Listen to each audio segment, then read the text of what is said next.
Here's just a few tips on looking after yourself when you're on the Camino. Not your body, but your clothes.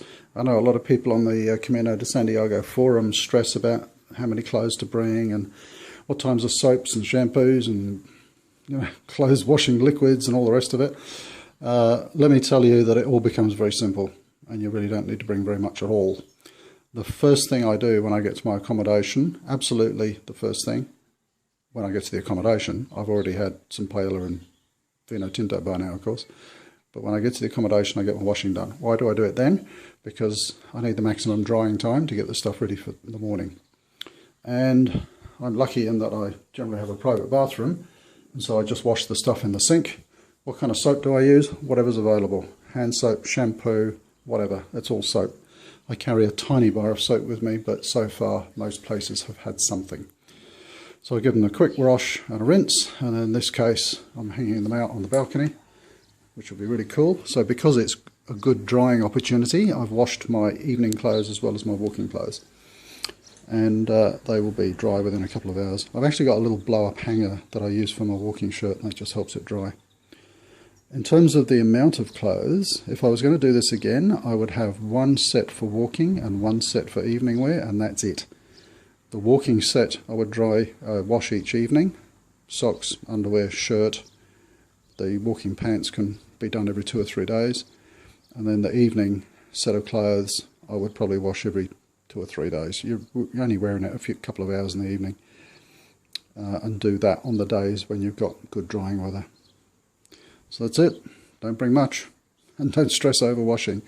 I did have a washing line, a little washing line that I would string up, and I left that on the balcony in Pamplona. But you can make do. I'm using clothespins just to pin stuff to the balcony. That's it. Keep it simple. Well, I've just settled into my first Semi-Albergue Experience. Very nice, new-looking albergue just outside of... I'm terrible at remembering names. It's Terradios, and it's the Albergue del Templarios. But I'm cheating slightly because I've got a private room, which is really nice. So I've just had a Pilgrim's late lunch for €10, which was great, 3-course with a half bottle of wine. And now I'm just getting on with the duties of a pilgrim. Getting all the washing put out. But the good news was the staff here washed it all for €4, so I've just got to hang it out. And in this breeze and sun, I reckon it'll be dry in an hour. So I'm going to go and put my feet up and look at the route for tomorrow and rest. Today was a bit of a long day. So this is my €24 a night Casa rural. This is where the pilgrims are coming into Zubiri. So I'm just sitting in the, not sure quite what you call this, sort of lounge area where the window sits out. Without wishing to be offensive, the lady who runs this place is awesome, and I've christened her Ramona.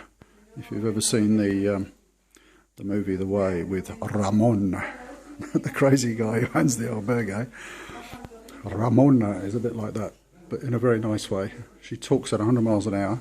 She couldn't be nicer. She's like everyone's mum, and took me all over the place and showed me where to wash my clothes and where to eat, and come up here and there's this nice sitting room where we can get the Wi-Fi. Through there was a little laundry, so she showed me how to use the washing machine. I said I had a sore leg. She went and found some ice. Really awesome. So I'm just sitting up here doing my blog, and I'm going to watch out on the street and see if anyone I know is coming along. Maybe the Aussies that I met in Saint-Jean.